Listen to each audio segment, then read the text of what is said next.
Hello students, आज की इस वीडियो में मैं आपको बताऊंगा हरियाणा बोर्ड क्लास 9 नैतिक शिक्षा पाठ नंबर 17 की एक्सप्लेनेशन। पाठ का नाम है काक और हंस। काक का मतलब कौवा और हंस का मतलब हंस। तो इनकी कहानी है ये प्यारी सी। चलो शुरू करते हैं। मैं हूं अजय और आप देख रहे हैं CCL क्लास। लेकिन वीडियो शुरू करने से पहले आपको बता दूं, अगर आपको इस बुक के किसी भी चैप्टर की एक्सप्लेनेशन, क्वेश्चन आंसर या इंपॉर्टेंट क्वेश्चन की वीडियो देखनी है, डिस्क्रिप्शन में प्लेलिस्ट का लिंक है, वहां से देख सकते हो। और अगर आपको क्लास 9 हरियाणा बोर्ड के इंपॉर्टेंट क्वेश्चंस सभी सब्जेक्ट के और साथ में इस बुक के सॉल्यूशंस वगैरह, ई बुक वगैरह चाहिए, तो वेबसाइट या प्रीवियस ईयर पेपर भी चाहिए, तो ये वेबसाइट है cclchapter.com।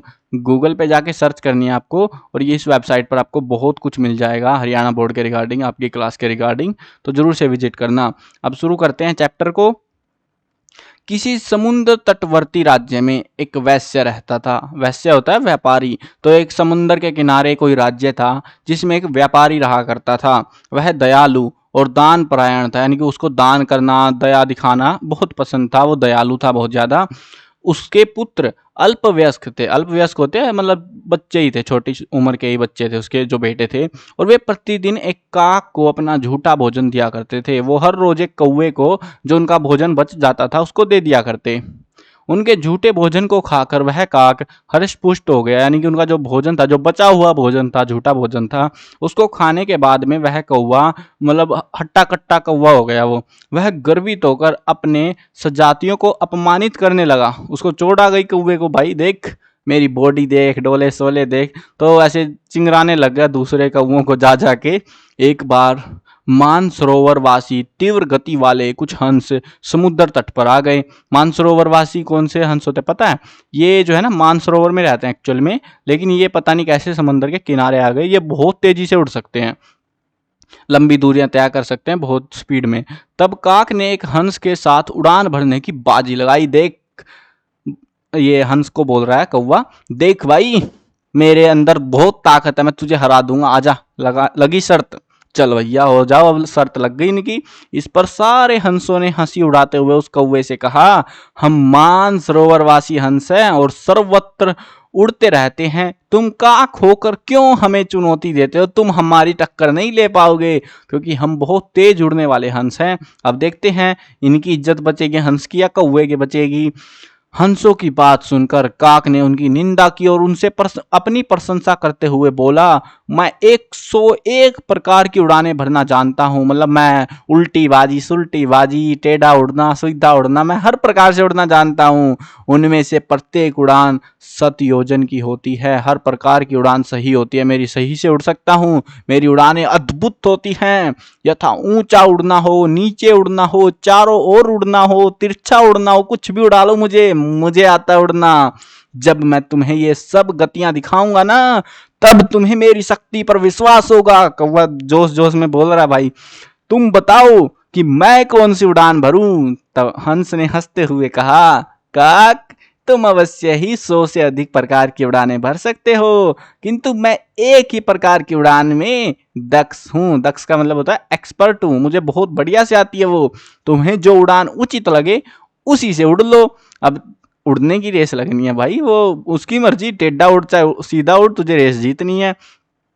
यह सुनकर वहां उपस्थित अन्य काक कहने लगे, यह हंस एक ही उड़ान से 100 प्रकार की उड़ानों को कैसे जीत सकता है? सारे कौवे मजाक उड़ा रहे उस हंस का कि ये तो एक ही प्रकार से उड़ना जानता है, ये सारे, हमारा कौवा बढ़िया है, ये तो हारेगा, इसके बस का नहीं है।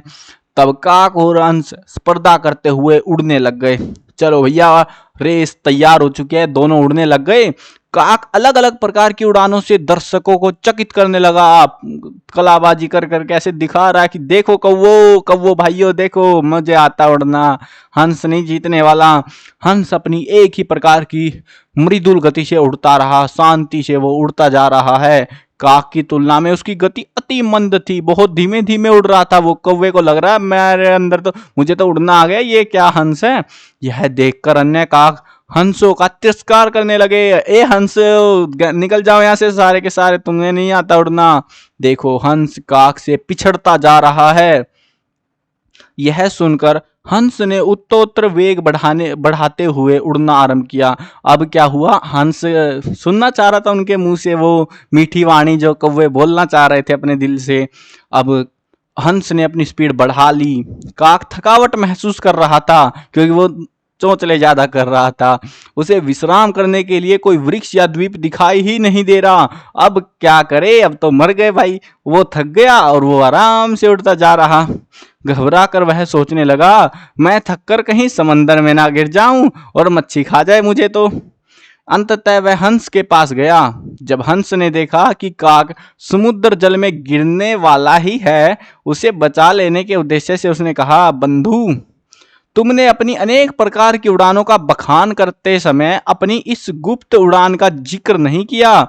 इस समय तुम किस उड़ान से उड़ रहे हो? तुम्हारी चोंच और पंख तो जल का स्पर्श कर रहे हैं। मतलब ये तो तुमने बताया ही नहीं कि कौवा भाई डूबने वाला था, तो कौवे की बेइज्जती कर रहा है वो अब हंस कि तू देख समंदर में गिरने ही वाला है। बस ऐसी ही उड़ान तो तूने बताया ही नहीं कि भैया चोंच पंख सब पानी में से ऐसे घिसटते हुए जा सकते हैं तेरे, ये भी उड़ना आता है तेरे को? तब कौवा बोला, भाई हंस, हम तो कौवे हैं, व्यर्थ में ही काव काव करते रहते हैं। इस समय मेरे प्राण तुम्हारे अधीन है, बचा लो मेरे को, तुम मुझे तट पर ले चलो। ऐसा कहकर वह पानी में गिर पड़ा। पता नहीं अब मच्छी खाएगी क्या होगा इस कौवे का बेचारे का। चला हंस से टक्कर लेने। यह देखकर हंस ने कहा, विविध प्रकार की उड़ानों में दक्ष होकर भी तुम समंदर में कैसे गिर गए? तुमको तो आता था ना उड़ना, अब क्या हुआ? तुमको तो सारी उड़ानें आती थी, फिर क्यों हार गई? क्यों समंदर में लुढ़क गए तुम? काक ने उत्तर दिया, झूठे अन्न का भक्षण करते करते मेरा मन विचलित हो गया था और मैं स्वयं को गरुड़ के समान मानने लग गया था। सजातीय काकों और अन्य पक्षियों का अपमान भी करता था। यानी कि सजातीय काक होते हैं अपने जो भाई बंधु वाले कौवे हैं वो, और बाकी सभी पक्षियों की बेइज्जती करने पे तुला पड़ा था। मैं जो झूठा अनाज मिल रहा था ना मुझे उससे कुछ अलग ही भावनाएं आ गई थी। किंतु अब मैं तुम्हारी शरण में हूँ, तुम मुझे किसी द्वीप या तट पर पहुंचा दो जिंदा, नहीं तो मैं मर जाऊंगा, बचा ले मेरे को। हंस को बोल रहा कौवा, यदि मैं जीवित रहा तो भविष्य में किसी का अपमान नहीं करूंगा, किसी की बेइज्जती नहीं करूंगा। ऐसा कहकर वह अचेत सा होकर जल में डूबने लग गया।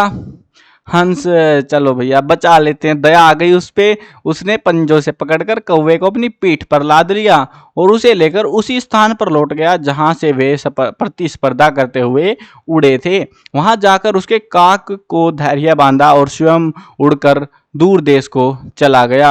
हंस जो है अपना जो जहां भी जाना था उसको वो वहां चला गया और कौवों को बेचारों को अब बेइज्जती हो गई। कौवों की तो भाई हंस से हार गया, चोंचले कर रहा था, डींगे मारा था। पता नहीं क्या होगा उस कौवे का, क्या उसकी जाति वाले उसकी बेइज्जती करेंगे, मजाक उड़ाएंगे, क्या होगा पता नहीं उसका तो बेचारे का।